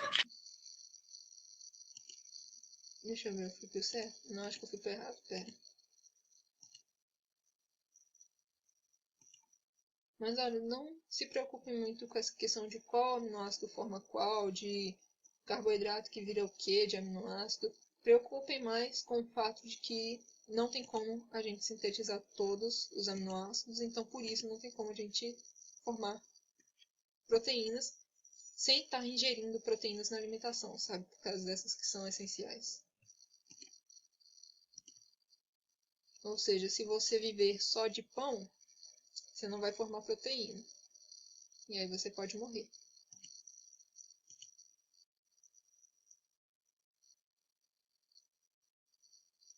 Não trem.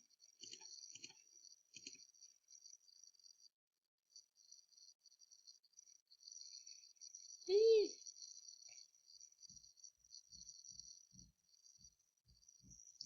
Ih, foi. Vamos lá, Google, ajuda aí.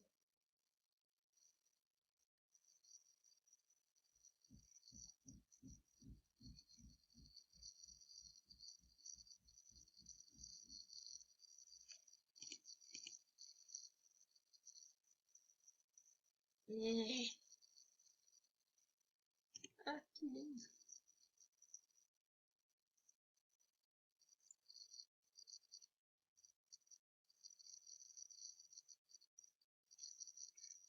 Ok, será que agora vai? Vamos lá. Isso aí, foi. Tá, vamos para a parte de nutrição agora, então. A parte de nutrição, na verdade, ela é basicamente falando sobre proteínas de novo e dá um pequeno destaquezinho de carboidratos e lipídios lá no final. E fibras. Então, vamos lá. Como eu tinha dito, as proteínas elas são recicladas no nosso organismo o tempo todo, mas como a gente não tem reserva, a gente precisa ingerir elas o tempo todo. Ah, já dei spoiler de um dos trechos aqui. Enfim. Por vários motivos, na verdade, a gente precisa ingerir elas o tempo todo. Um desses motivos, sendo o principal, é que a gente não tem reserva de proteína. Então, como a gente vai estar o tempo todo reciclando elas, aí chega um ponto que elas não são úteis mais e a gente oxida elas, a gente precisa ingerir para ter novas proteínas no organismo. Como eu tinha dito, nós somos incapazes de sintetizar 9 dos 20 aminoácidos que existem na natureza, e esses 9 são os aminoácidos essenciais. Ou seja, a gente precisa ingerir eles para poder formar as proteínas direitinho. Os aminoácidos resultantes da degradação nunca são totalmente aproveitados na síntese, tá? Como eu já tinha dito, né? Vai sobrar e aí a gente degrada. Enfim, aminoácidos podem ser convertidos em glicose, como eu já tinha dito, ou compostos nitrogenados não proteicos, né? Bases nitrogenadas, nucleotídeos, enfim. Não é muito foco agora. Algumas proteínas assim que degradadas são perdidas, como proteínas de mucosas, epiderme, cabelos e unhas.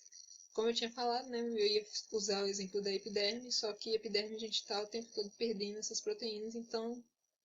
E não tem como a gente recuperar elas, né? Então, assim, a gente tem que estar comendo o tempo todo para poder repor essas proteínas da pele. Hidratação de proteínas. Então, essa parte aqui não é muito importante, não, mas tá, a entrada vai ser pelo estômago, intestino delgado. Essa parte aqui definitivamente não é muito importante. Ok, balanço nitrogenado. Essa parte aqui é importante. Então, foco. Balanço nitrogenado vai ser basicamente a quantidade de nitrogênio que você ingere menos a quantidade que você excreta. O que quer dizer isso? Quer dizer, a quantidade de proteínas que você está consumindo e a quantidade que você, entre aspas, está excretando, né? Que você está oxidando. Então, assim, em condições normais, a nossa quantidade de proteínas no organismo ela é constante, ou seja, você vai estar ingerindo a mesma quantidade que você está oxidando e excretando ali os grupos amino, né? O que seria o ideal para uma alimentação balanceada, né? Em um indivíduo saudável, sem nenhum problema de saúde. Mas pode ser que o balanço de nitrogênio seja positivo ou negativo. Ser positivo significa o quê? Significa que está ficando mais proteínas no organismo, né? A quantidade está aumentando. Ou seja, você está consumindo proteínas e não está excretando elas direito nem oxidando elas direito. Ou seja, você está tendo um aumento aí de proteínas, né, de conteúdo proteico no organismo. Isso acontece quando a gente está formando tecidos, ou seja, fase de crescimento, gravidez, lactação e covalescência, na verdade, que é o período quando a gente está recuperando depois de uma enfermidade. E o balanço nitrogenado negativo, né, é exatamente o contrário do positivo. Nitrogênio negativo vai ser quando você está perdendo mais do que deveria, né? Você está cada dia mais tendo menos proteínas no organismo. Ou seja, você consome a quantidade normal e excreta para mais. Isso acontece quando a gente está perdendo tecido ou em casos de doenças, né? Por exemplo, jejum, né? Se você ficar fazendo jejum demais, você vai ter uma diminuição aí. Por quê? Por causa da gliconeogênese, como eu já tinha mencionado. Você não vai ter glicose direito, então você vai tender a usar proteínas para poder manter o nível de glicose no sangue. Então você vai estar pegando essas proteínas que eram para formar, né, células e tudo mais e está usando para transformar em glicose. Outras situações são dietas pobres em macronutrientes, né, pessoas desnutridas, como eu já tinha falado, a situação dos corpos cetônicos e gliconeogênese, a pessoa vai perdendo cada vez mais até ela morrer. Doenças como diabetes, câncer e infecções. Já dá para imaginar por que, né, o organismo fica totalmente desregulado e você vai ter mais gliconeogênese acontecendo, menos, enfim, vai ter todo um descontrole do organismo. E situações de perda de tecido, como queimaduras e cirurgia.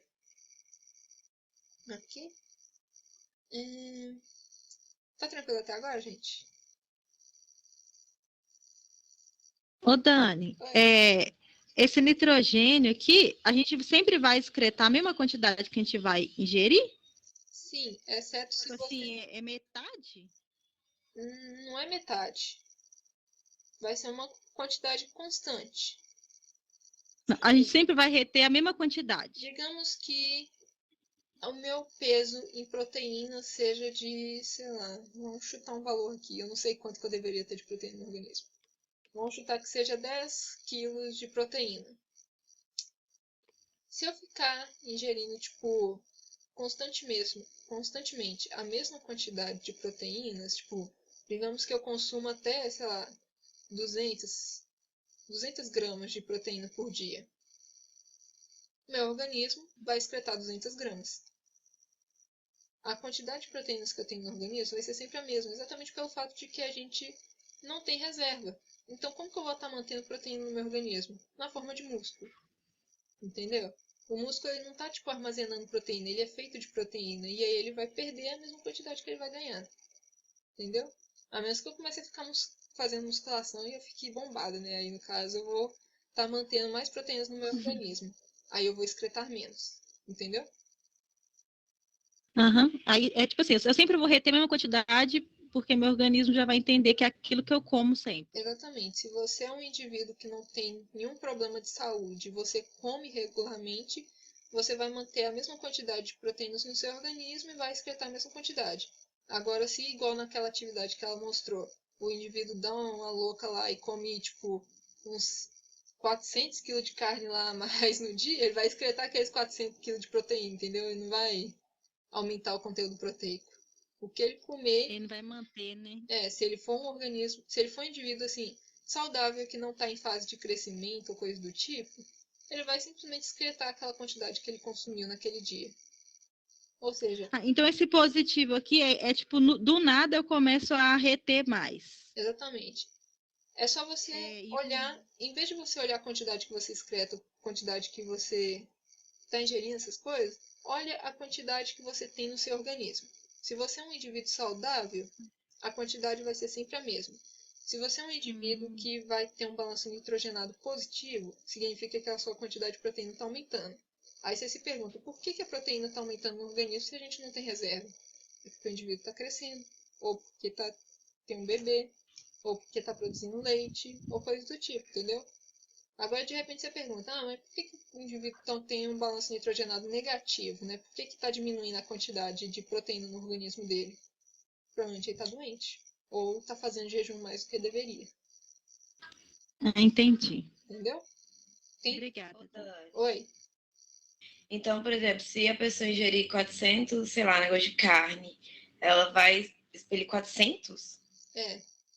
Se for um indivíduo saudável sem nenhum problema de saúde nem em fase de crescimento, a quantidade que ele ingerir no dia vai ser a quantidade que ele vai excretar também. Ah, tá, beleza. É que eu lembro que esse exercício foi confuso. A gente tinha falado do resultado e te perguntaram, você falou outro, a gente entender. Esse exercício está aqui, ó. Um indivíduo que geralmente ele ingere 200 gramas de proteína. e ele excreta 100. Ou seja, significa que a quantidade de proteínas que ele tem no organismo dele é 100. Já que ele está excretando as outras 100, ele está mantendo 100 ali e está excretando o resto. Agora ele... Ah, a gente tinha colocado 300, porque a gente não, entendeu mas... que era pra somar. Não, mas tá certo, porque aqui você tem que levar em consideração a quantidade que ele excreta diariamente também. No caso eu falei da quantidade assim, que é a mesma, porque eu não estou levando em consideração a quantidade que ele já excreta diariamente, sabe? Então, digamos que eu seja uma pessoa que eu tenho 10 quilos de proteína, né? E eu estou consumindo diariamente 500 gramas e estou excretando 500 gramas. Se de repente eu comer, tipo... Ou seja, significa que eu mantenho 10 quilos e 500 gramas de proteína no meu organismo. Se de repente eu comer ali, em vez de 500 gramas, eu comer 10 gramas, aí eu vou estar excretando, tipo, uma quantidade muito maior, entendeu? Acho que ficou confuso, né? Agora ficou. Deixa pra lá então, vamos ao exemplo mesmo. Enfim, o indivíduo ele ingere 200 gramas diariamente e ele excreta 100. Ou seja, quanto de proteína que ele está mantendo no organismo dele? 100, não é? Sim. Ele é um indivíduo saudável. Então, se ele tem 100 gramas de proteína ali sendo mantidas no organismo dele, ele vai sempre manter essa mesma quantidade de proteínas.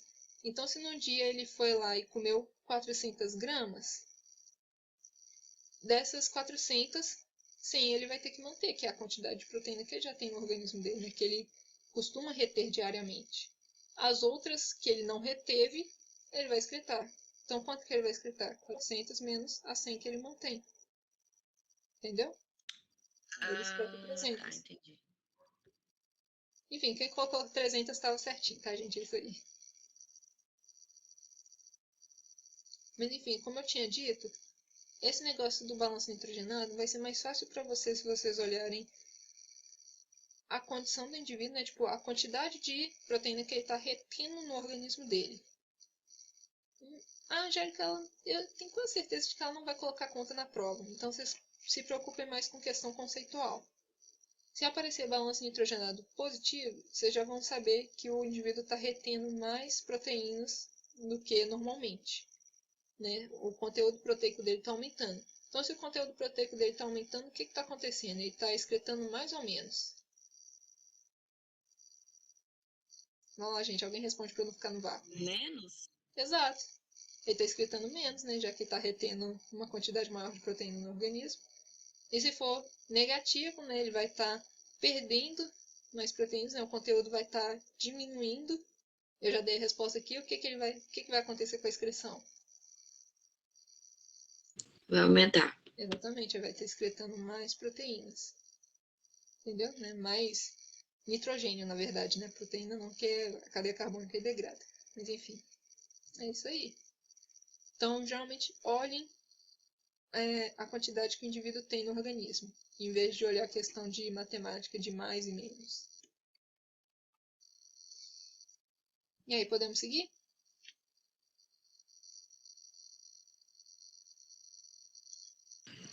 Acredito que sim. Sim. Então, bora lá. Avaliação do alimento como fonte de proteína. Essas duas partes aqui, conteúdo proteico e valor nutricional, é a avaliação do alimento como proteína.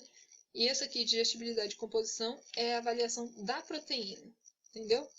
Então, conteúdo proteico vai ser basicamente a porcentagem do alimento que corresponde a proteínas em si. Então, a gente sabe que carnes têm um conteúdo proteico muito maior do que uma folha de alface, né? Porque a concentração de proteínas na carne é maior mesmo. Valor nutricional diz respeito à qualidade da proteína que você tem ali, naquele alimento. Então, para você avaliar a qualidade da proteína, você vai ter dois principais fatores que você tem que levar em consideração. O primeiro é a digestibilidade. Travou. Ô, dureza. Estão me ouvindo? Oi, gente, estão me ouvindo? Travou a parte de nutricional. Ok. Enfim, como eu disse, a avaliação do alimento vai ser dada por conteúdo proteico, que vai ser literalmente a porcentagem do alimento que corresponde à proteína, no caso, carnes. Agora acho que travou geral. Oh, meu Deus do céu. Ah, internet, ajuda aí, qual é? Nunca te pedi nada. Vocês estão me ouvindo? Não, agora tá de boa, só valor nutricional agora. Ok. Tá me ouvindo?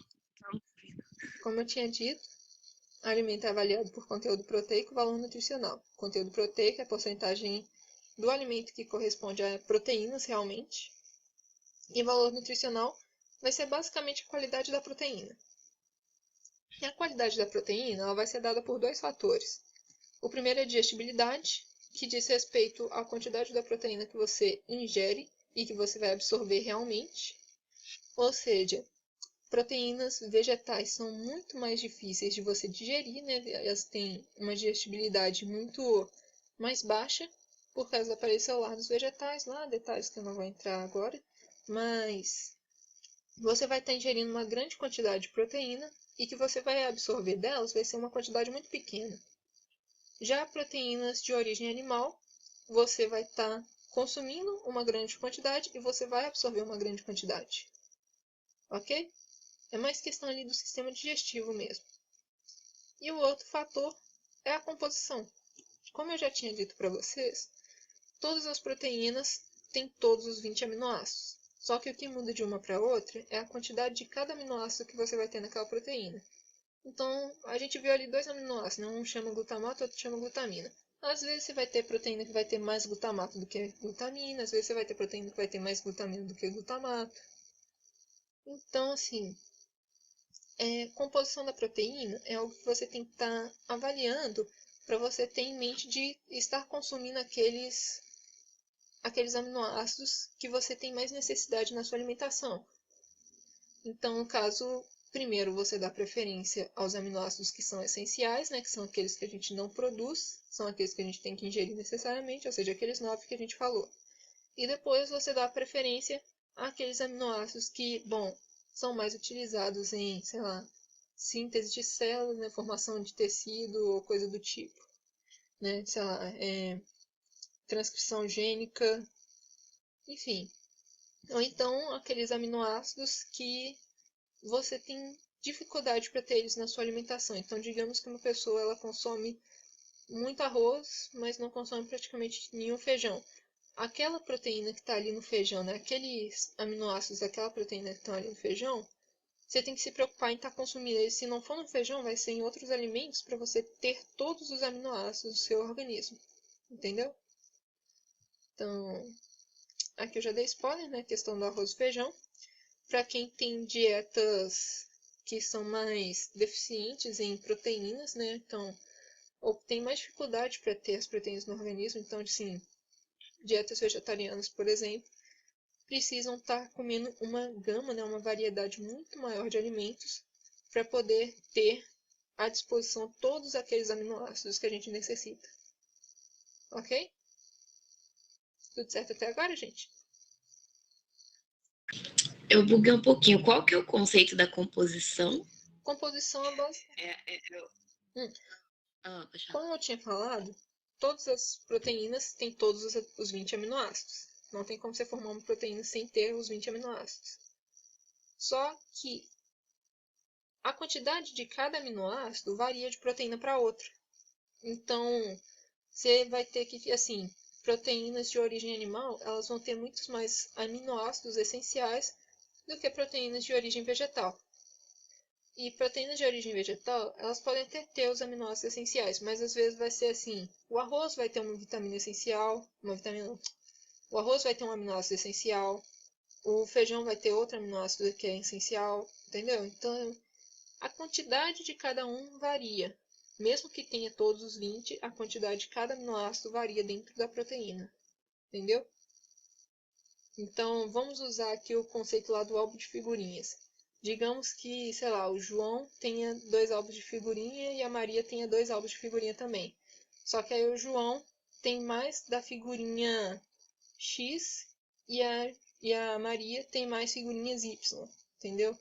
Isso é basicamente a composição lá do álbum de figurinhas, ou no caso a composição das proteínas aqui, ok? Agora entendi. Então, composição é a quantidade e digestibilidade é a qualidade? Digestibilidade é a quantidade que você consegue absorver daquela proteína que você ingeriu.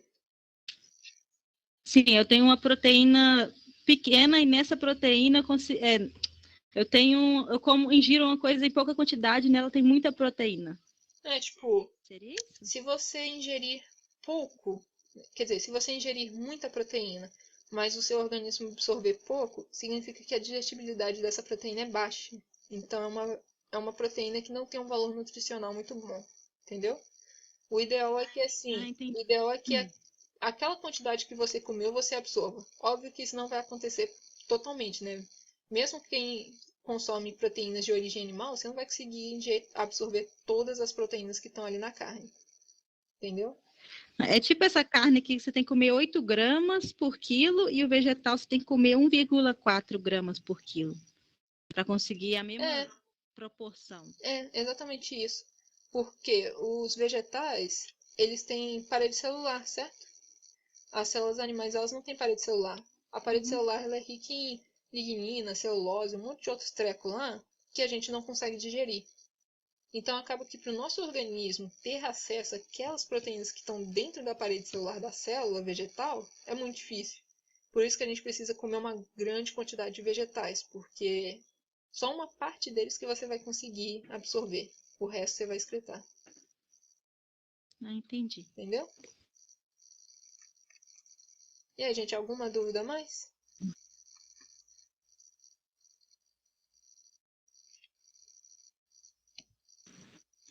Acho que deu pra...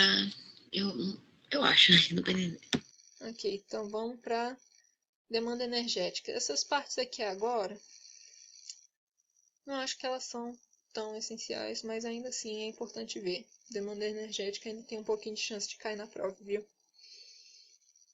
Enfim, a demanda energética de um indivíduo vai ser dada, como vocês já fizeram na atividade, pela taxa metabólica basal, que é aquela quantidade de energia que as pessoas utilizam basicamente para se manter vivas, né? Respirar, bater o coração, acordar, dormir, levantar, enfim, coisas básicas, né? Manter a circulação, etc.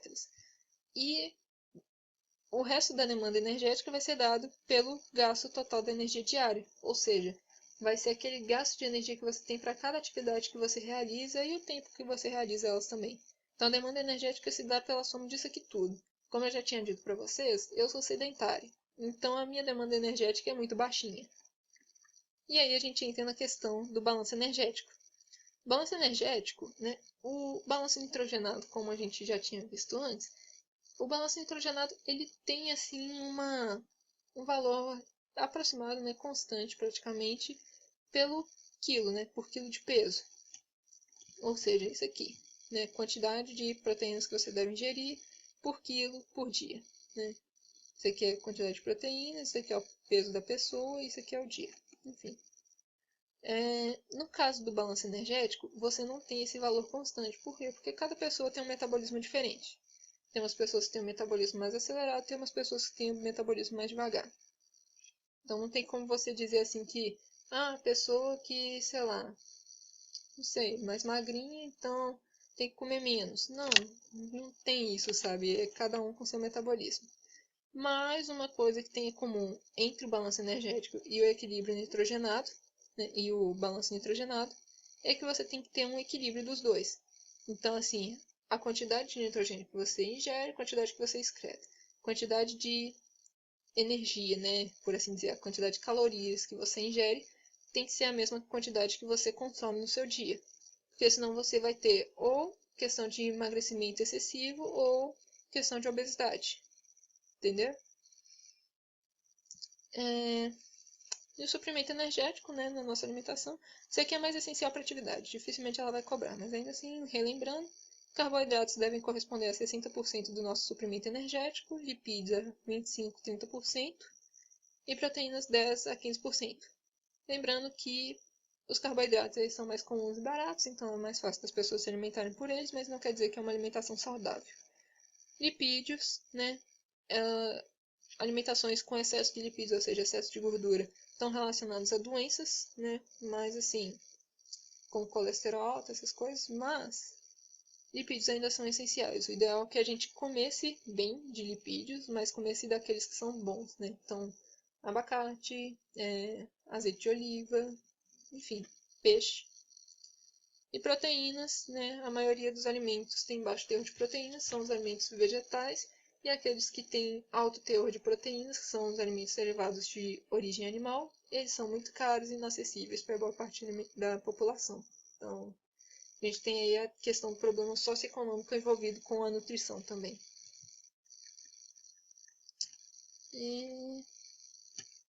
Ok, essa parte aqui tá de boa, né, gente? Não tem muito tiretiti aqui, não. Surpreendentemente, é a que mais me deu dúvida, mas é porque não é nem a sua explicação. É questão pontual mesmo, mas acho que revisando eu consigo entender. Qual que foi essa dúvida? Você sabe, tipo, formular ela aí agora?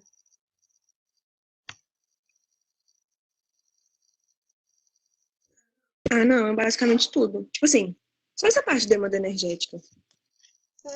O que tá antes, minha filha, a questão de digestibilidade, composição, isso tudo tá de boa.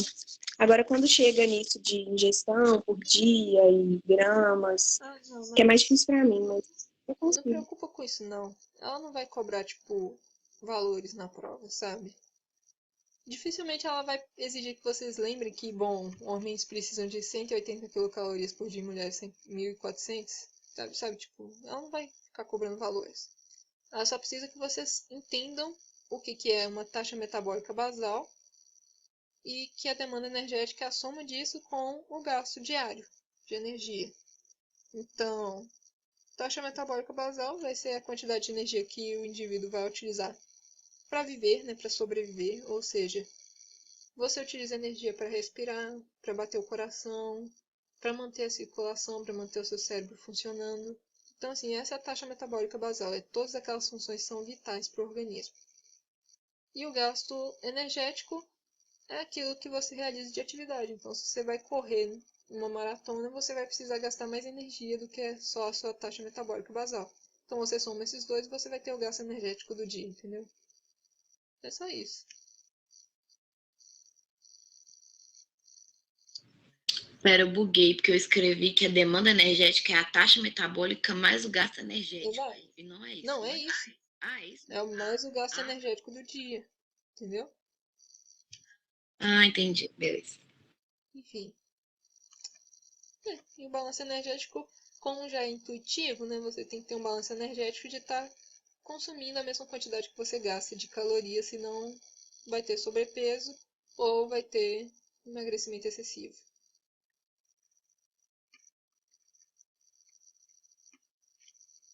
E aí, gente? Tá ok? Sim. Então, propósito, eu tô achando que a gente vai passar um pouquinho do tempo, viu? Vocês importam? Eu não. Se não importar. Pra mim tá de boa. E eu só tenho que terminar de corrigir uns exercícios pra mandar pra Angélica. A Angélica que aguarde. Enfim. Falando sobre fibras agora. Isso aqui tem pouca chance dela cobrar na prova, mas ainda assim é bom lembrar, né? Fibras são basicamente carboidratos que não são digeríveis, ou seja, celulose, por exemplo. Né? Apesar de que celulose eu peguei pesado agora, né? Celulose a gente nem vai fazer nada com esse trem. Enfim. Não sei se vocês vão lembrar, mas quando a gente estava falando de carboidratos, a gente estava falando que tinha os carboidratos que são ramificados e os carboidratos que são lineares. Carboidrato ramificado, um exemplo dele é o glicogênio. E os carboidratos lineares, né, que não são ramificados, são aqueles que formam estruturas. Né? Então, estrutura de célula vegetal, né, celulose e lignina, já dei um exemplo aqui. Vegetal não, animal, esqueci qual que era a outra agora. Eu esqueci qual que é a célula estrutural humana, quer dizer, animal, enfim. Basicamente são carboidratos que não são digeríveis e aí eles vão sofrer fermentação no intestino grosso. Só que ainda assim, mesmo que a gente não consiga digerir eles fazem bem para a saúde. Por quê? Primeiro que eles diminuem o nível de colesterol plasmático. Segundo, reabsorvem sais biliares. Terceiro, eles auxiliam na digestão, né, e no trato intestinal. E quarto, diminuem a absorção intestinal de glicose. Ou seja, é um combo de tudo que é bom. Se cair na prova, vocês marcam aquela resposta que tem tudo que é bom para a saúde, porque é a resposta para fibras. Bom, indo para lipídios agora, né? Os principais lipídios, como a gente já falou, que a gente costuma ingerir, são os triacilgliceróis, né? Eles estão presentes nos tecidos animais e tudo mais. E eles são muito importantes porque eles contêm ácidos graxos essenciais, são ômega 3 e ômega 6, né? Alguns exemplos, se eu não me engano, eu acho que tem mais aí, mas eu não tenho certeza. Bom, além disso, eles também auxiliam na absorção de vitaminas que são lipossolúveis, ou seja, aquelas vitaminas que não diluem em água, então elas vão estar junto dos triacilgliceróis, porque eles são apolares. E os ácidos graxos têm papel fundamental no funcionamento adequado do sistema nervoso. Esse aqui é importante. Ômega 3 e ômega 6 são importantes para a formação da bainha de mielina. Não que isso vá cair na prova, tá, gente? É só aconselho. Se preocupem com ômega 3 e ômega 6. Eu também deveria, mas, bom, eu sou pobre. Pera, ela forma o quê? Ômega 3 e ômega 6 é importante para a formação da bainha de mielina dos neurônios. Mas não vai cair na prova não, viu? Não precisa memorizar isso. Só tem. Hã? Oi? É só em peixe? Não, tipo assim, como eu tinha dito, assim, você vai ter esses lipídios, né, em, tipo, vários alimentos. Só que o negócio é que eles são mais predominantes em peixes. Por quê? Porque eles são sintetizados pelo fitoplâncton. E aí os peixes se alimentam do fitoplâncton, entendeu? Você pode ter em outros alimentos, só que vai ser mais difícil se você ficar comendo essas outras coisas e custando para ingerir um tiquinho só, entendeu? É mais fácil você comer peixe logo de uma vez. Eu não sei. Não, nem com peixe. Eu não sei dar outro exemplo agora de alimento que tem ômega 3 e ômega 6, mas eu acho que não é só em peixe, viu? Mas enfim, voltando aqui, né? Recomendações para ingestão de lipídios são ingerir óleos vegetais e peixes, de novo, pois eles contêm gorduras monoinsaturadas e poliinsaturadas que são consideradas boas. O negócio das gorduras monoinsaturadas e poliinsaturadas é que elas são líquidas a temperatura ambiente. Não precisam decorar isso também, é só uma outra informação que é bom para a vida. Eu gosto de falar disso aqui. Enfim, elas são líquidas a temperatura ambiente, então a chance delas acumularem nas artérias, né, no nosso organismo, é muito pequena. As gorduras saturadas, que são gorduras que estão presentes nas carnes vermelhas principalmente, e as gorduras trans, que são piores ainda, elas costumam ser sólidas a temperatura ambiente, então elas têm chance de acumular nas artérias. As gorduras trans é certeza que elas vão acumular, então não comam. Mentira, gente, eu como. Estou me entregando aqui agora. Então, o excesso de carne faz com que tenha, tipo assim, pode ter acúmulo de gordura? Se você ficar comendo demais, sim. Mas assim, se você não for aquela pessoa que come churrasco todo dia, não tem muito problema. Inclusive, carne é bom você ingerir também, sabe? Carne vermelha, porque também faz bem para a saúde. Não necessariamente que você tenha que ingerir, porque eu, por exemplo, eu vivo de frango só e, bom, tá funcionando em questão nutricional. Mas assim, carne também faz bem, sabe? Não necessariamente ela é ruim só, entendeu? Mas o negócio é que gordura de carne, né, a gordura saturada, como eu disse, ela é sólida a temperatura ambiente. Tanto que, eu não sei se na sua casa vocês costumam comer carne, mas às vezes, quando as pessoas vão preparar a carne, elas usam tipo gordura de porco, essas coisas, sabe? E aí quando você vê, a gordura tá naquela panelona, sabe? Super sólida, parecendo uma pedra. Aí a pessoa vai lá e raspa com a colher e joga lá na panela, esquenta o fogo e aí ela vira líquida. Então, é por causa disso, entendeu? Ela só vira líquida com o calor.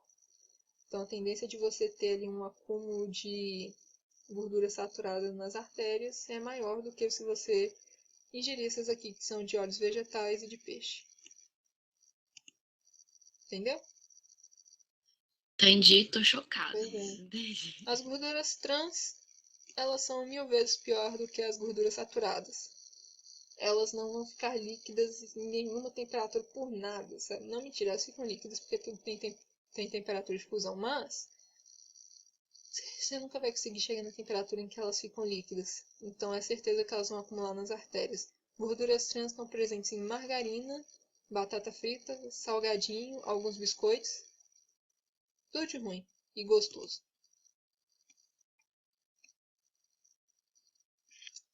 Bom, vamos lá para os micronutrientes, vitaminas e íons inorgânicos. Bom, micronutrientes também não tem reserva, assim como as proteínas, né, os aminoácidos. Mas, por outro lado, micronutrientes a gente precisa de uma quantidade muito pequenininha deles. Os micronutrientes, geralmente, eles são tipo coenzimas. Então, por exemplo, a FAD, que a gente fala dela o tempo todo, né, uma coenzima reduzida que vira FADH2. FAD é uma vitamina. Se eu não me engano, eu acho que ela é a B6. Enfim, ela é uma vitamina do complexo B. Eu não lembro qual o número dela agora. Mas as vitaminas, né, geralmente elas são coenzimas. Os íons inorgânicos geralmente são cofatores. Então, por exemplo, ferro. Ferro está presente no quê? No grupo M das hemácias, das hemoglobinas. Então, a gente precisa estar consumindo ferro também para poder formar hemoglobinas direito. Enfim, como eu tinha dito, você precisa delas numa quantidade muito pequena, sabe? Geralmente é tipo uma coenzima para uma proteína, e proteína você só precisa de um tiquinho para um monte de substrato. Então, elas não fazem tanta falta assim quanto as proteínas, mas você não pode deixar de ingerir elas mesmo assim. Você precisa estar ingerindo de tipo variedades delas ao longo da semana, né? Então, se você não for aquela pessoa que come várias frutas no mesmo dia, pelo menos come uma por dia de cada tipo, que aí você já satisfaz aquela necessidade nutricional de vitaminas e íons. Bom, você tem as que são hidrossolúveis, que são B e C, por exemplo, e o excesso delas não tem problema nenhum. Porque se você ingerir essas vitaminas aqui, B e C, se você ingerir elas em excesso, você vai excretá-las rapidinho na urina. Como elas são hidrossolúveis, elas vão se misturar à água do nosso organismo e vão ser excretadas. As lipossolúveis, por outro lado, você não pode ter um excesso delas. Por quê? Porque elas vão estar acumuladas na gordura do organismo, né, nas lipoproteínas plasmáticas e etc. Então, se você tiver um excesso, você vai realmente ter um excesso, né? Se você comer em excesso, você vai ter em excesso. E aí isso pode causar alguns outros efeitos danosos no organismo, principalmente pelas vitaminas A e D. E eu não lembro quais são esses efeitos, mas se vocês quiserem eu pesquiso depois. Tudo certo?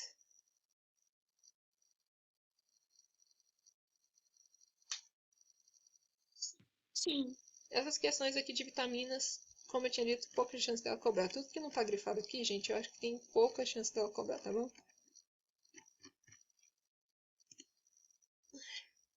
Nossa, mas não tem quase nada grifado, então, tipo, essa matéria vai cair pouco. E ela Por parece ser tão incrível que mais pareça, fácil. ela cobra tipo pouco, mas ela cobra daquilo que é assim o principal, sabe? Então agora a gente vai entrar nos resumos, que vocês vão ver que tem bastante coisa grifada, viu? Porque é aí que chega assim. Ah, não. É porque, tipo assim, o foco da Angélica é que vocês entendam o principal do organismo. Questão de nutrição e tal é algo assim que é mais intuitivo, sabe? Então com a vida você vai aprendendo. Agora a questão, por exemplo, de tipo insulina e glucagon, isso aí é algo que você assim não vai aprender com a vida, então é importante que você aprenda isso aqui agora. Até porque insulina e glucagon, né, regulação do metabolismo, é algo que a gente está fazendo o tempo todo e que a gente precisa ter atenção, porque um errinho só, a gente pode ter um prejuízo que é eterno para a vida, né? No caso, sim, eu estou falando de diabetes. E a gente vai entrar nisso agora mesmo. Entendi. Olha só os grifos. Ó, ó, ó, tá vendo? Ó, ó, ó. Acho que o que resume todos nós aqui é a frase socorro Deus, porque... Nossa, misericórdia. Enfim, vamos lá, galera. Uhul! Regulação do metabolismo. E aí, todos prontos? Estamos, capitão. Oi. Dani. Agora só falta regulação do metabolismo e contração muscular. Exato. Beleza, porque eu preciso imprimir esses dois. Eu tô sem eles, como é que eu vou estudar agora? Eu mandei no WhatsApp, gente. Também. Mandei no WhatsApp. Não vai cair em fotossíntese, não? Não, fotossíntese foi matéria antes da prova. O cronograma tá antes da prova anterior, então não. Mas é porque não caiu na outra prova. Aí tava todo mundo estudando. Tipo assim, pouco, mas. Não, eu sei, mas ela nem sempre cobra de todas as aulas, entendeu? Cobra conteúdo de tudo. No outro semestre a gente também fez as duas provas e ela não cobrou nada de fotossíntese. Se vocês quiserem, eu dou uma passada em fotossíntese, mas assim, eu acho que ela não vai cobrar não, viu? Acho que não precisa não. A Ana também tem que imprimir o negócio dela e tal. Mas só se o pessoal quiser mesmo. Enfim, vamos continuar aqui e aí vocês vão pensando até o final da monitoria, depois a gente vê como é que fica isso aí da fotossíntese. Vamos nisso aqui, que isso aqui é mais importante agora. Isso aqui é o preocupante, gente. Enfim, regulação do metabolismo. Eu coloquei essa frasezinha aqui no começo, que eu acho importante, né? Nosso organismo ele alterna diariamente entre condições de abundância e escassez de nutrientes. O que quer dizer isso? Jejum e pós-refeição. Mas ele possui sistemas reguladores que reagem a essas variações, ou seja, controle da glicemia, de acordo com seu estado nutricional e demanda energética, mantendo em equilíbrio. Ou seja, armazenar energia para usar depois, quando você não precisa tanto. Enfim, vamos lá. Regulação metabólica, feita por interferência na velocidade das reações químicas, alterando a concentração ou eficiência das hemácias. Você vai ter dois tipos de regulações. Uma vai ser a longo prazo e outra vai ser a curto prazo. A longo prazo vai ser modificação na síntese ou degradação das enzimas, né? Então, se você precisar de mais enzimas em algum momento, você vai sintetizar mais delas, mas assim, isso é algo que demanda muito tempo. Questão assim, de horas, às vezes até dias. Agora, a curto prazo, você vai ter ali questão de segundos, às vezes minutos. Curto prazo, você vai ter mudanças estruturais nas enzimas, né, nos dois casos, tanto regulação alostérica quanto modificação covalente, tornando elas mais ou menos eficientes. Regulação alostérica vai ser aquela regulação que ocorre por meio da ligação de metabólitos ou coenzimas ao sítio alostérico da enzima. Não sei se vocês lembram o que é sítio alostérico, vocês estão lembrados? Não. É porque, tipo assim, deixa eu ver aqui. Eu quero desenhar. Enfim. Eu vou desenhar. Desculpa, gente, mas eu tô louca pra desenhar. Fique à vontade.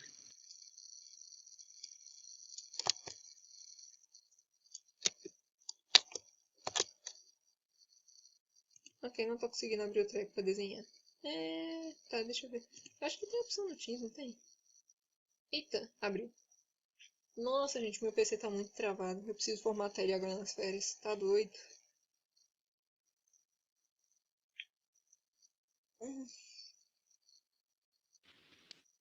Curto prazo é segundos e minutos. Agora, longo prazo é dias? Pode ser horas ou até dias. Entendeu? Geralmente é horas, mas pode ser até dias. Ô, Dani, eu buguei no conceito. O que é regulação metabólica? A regulação metabólica é basicamente alterar. É basicamente você fazer o controle do metabolismo de acordo com as necessidades que você tem naquele momento, entendeu?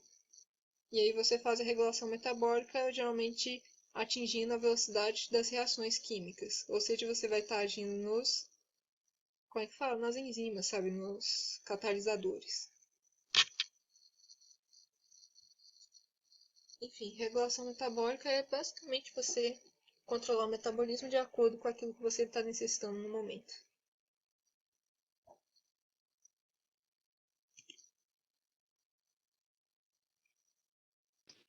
É controlar a velocidade? Você controla a velocidade das reações químicas. E isso acontece por meio de modificações nas enzimas ou da concentração delas.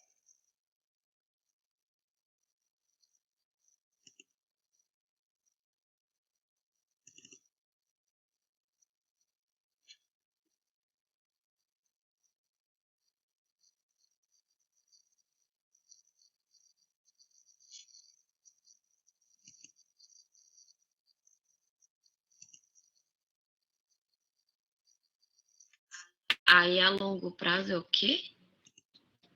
A longo prazo, você controla a síntese ou degradação das enzimas. A curto prazo, você controla a forma estrutural delas.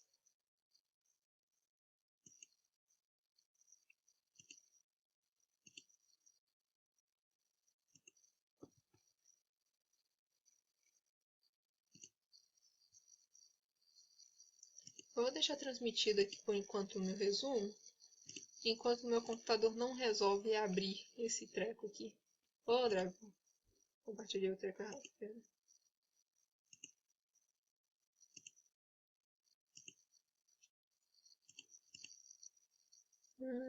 Reversão do metabolismo. Aqui, achei.